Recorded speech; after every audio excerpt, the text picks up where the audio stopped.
Monday, 22nd of January, 2024. Russian forces launched a series of drone and missile strikes targeted at Ukrainian cities.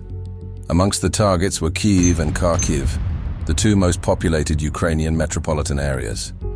4 hits in Kharkiv happened in the suburbs, damaging residential buildings in the private sector.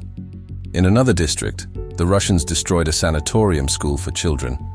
In the Ukrainian capital, as a result of the attack, a fire broke out in several apartments of a residential building. It was reported that 9 civilians were hospitalized, amongst them a 13-year-old child.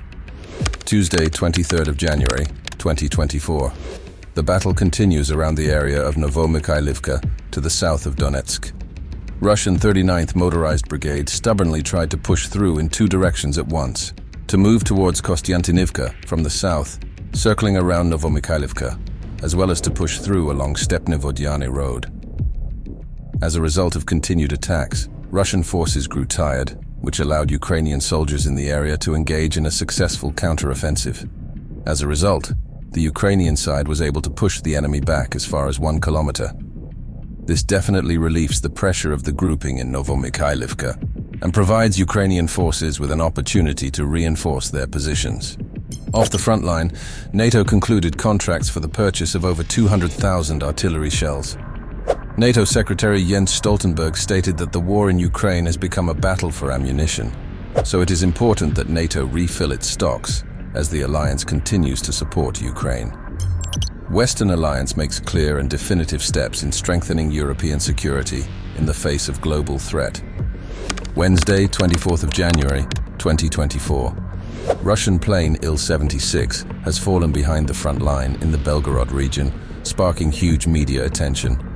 Russian side immediately launched the usual propaganda campaign, trying to frame the situation in a way that benefits their narrative.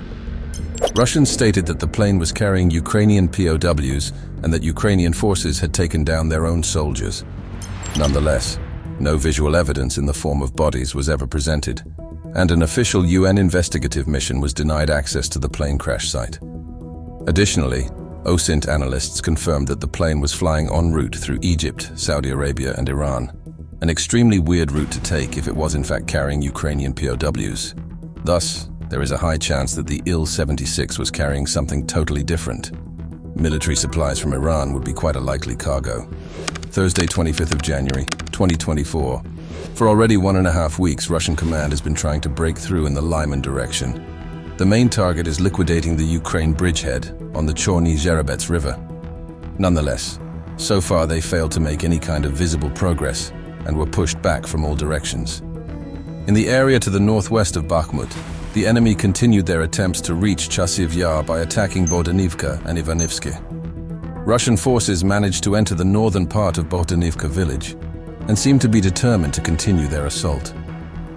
The situation grows quite tense also because with the 4th Motorized Rifle Brigade, Russians are attacking Klishchiivka and to the south of Andriivka. Nonetheless, the Russian grouping in Bakhmut lacks the required manpower to make a serious breakthrough in tight Ukrainian defense. Friday, 26th of January, 2024. Ukrainian forces continue to be in a tough spot in the Tokmak direction. Thankfully, this week, Ukrainians were able to have a marginal success to the south of Robotyne and push back units of the 136th Russian Division. In addition, to the northwest of Verbov, Ukrainian forces managed to hold off continuous attacks of the 76th Russian Division. Russian command seems to be unable to execute their plan of fully eliminating the Ukrainian bridgehead. Off the front line, the European Union announced that they will provide an additional €5 billion for Ukrainian military needs. EU High Representative for Foreign Affairs and Security Policy Joseph Borrell also stated there are discussions around using frozen Russian assets to aid Ukraine. Russian frozen assets are reported to be as high as €50 billion, money that should be going to Ukraine without a question. Saturday, 27th of January, 2024. In the Dnipro direction, Russians continue their battle with Ukrainian bridgeheads. Currently, they are conducting the regrouping and replenishments of active divisions and trying to establish a more or less acceptable level of communication between their own forces. What makes this task not so easy is the fact that the Russian grouping in the area consists of multiple types of forces that continuously conflict with one another on the operational level. Despite having a major superiority in manpower, extremely poor coordination eliminates any tactical advantage. Sunday, 28th of January, 2024. In the Avdiivka direction, Russian command seems to plan an attack from the side of Kamyanka. This week, they additionally reinforced the divisions operating in that direction, thus showing clear signs of preparation ahead of conducting a major assault. Another likely target of the Russian grouping might be the Ukrainian road T-0505, which is just 1 kilometer away from the positions of Russian forces. Simultaneously with these attacks, Russians might also conduct an assault from the southern side to put additional pressure on the Ukrainian defense line. In conclusion, during this week, Ukrainian forces have eliminated 5,250 personnel, 88 tanks, 182 APCs, 101 artillery systems, 4 MLRs, 80 UAVs of operational tactical level, and 3 anti-aircraft systems.